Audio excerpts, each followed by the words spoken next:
Hello বন্ধুরা, আবার চলে আসলাম তোমাদের কাছে আবার নতুন ব্লগ ভিডিও নিয়ে। তারাপীঠ তো আমাদের ঘোরা হয়ে গেল। এরপর আমরা যাচ্ছি বোলপুর শান্তিনিকেতন। তো দেখো দাঁড়িয়ে দাঁড়িয়ে যাচ্ছি, মানে আমরা তো অন্য ট্রেনে ঢুকে গেছি যে আমরা এখন শান্তিনিকেতন যাব। তো একটা ট্রেন ছিল, ওখান থেকে গিয়ে আমরা রামশ্যামের হোটেলটা ঢুকে গেছি, এখানে আমরা লাঞ্চ করব। তো আমার খুব ইচ্ছা ছিল যে বোলপুর শান্তিনিকেতন গেলে আমরা লাঞ্চ করব, মানে রামশ্যামে গিয়ে। তো এখানে গিয়ে যারা যাওনি অবশ্যই কিন্তু এখানে গিয়ে তোমরা একবার খেয়ে দেখবে, সত্যি খাবারগুলো দারুণ।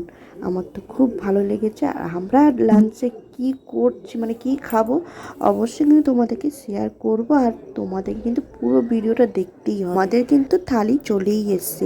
প্রথমে আমাদেরকে দিয়েছিল ভেজ থালি, তার মধ্যে আছে বেগুন ভাজা, কলমি শাক ভাজা, পাঁপড় ভাজা, ঢোকার ডালনা, চাটনি, আলু পোস্ত, সালাড। তো এইগুলো দিয়ে দিয়েছিল। আর তারপরে ঘিও দিয়ে দিয়েছিলো। তা দিয়ে তারপরে আমি নিয়েছিলাম চিকেন, আমার দিদিও, রাহুল আর সুভাষদা নিয়েছে মাটন, আমার মা নিয়েছে চিকেন, দিদির মেয়েও চিকেন নিয়েছে, আর আমার শাশুড়ি মা পাবদা মাছ, আমার শ্বশুরমশাই কাতলা মাছ। আমি প্রথমে ঘি দিয়ে শাক ভাজাটা খেলাম, কি দারুণ লাগলো। তারপর খেলাম শুক্তো, বেগুন ভাজা, ডাল।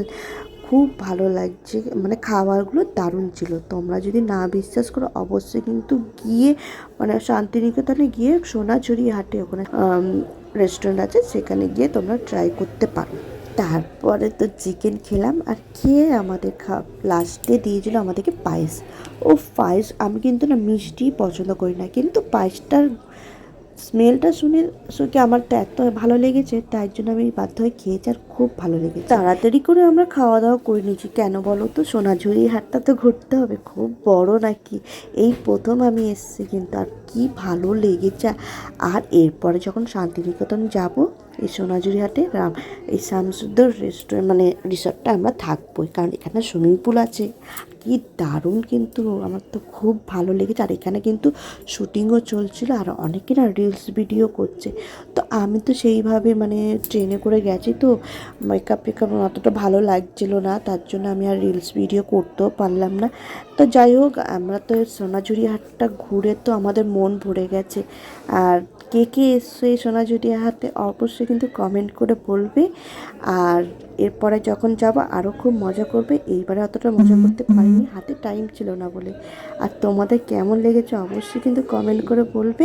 আর নতুন ব্লগ ভিডিও নিয়ে আবার চলে আসবো। আজকের মতন টাটা, আবার কিন্তু চলে আসবো নতুন ভিডিও নিয়ে।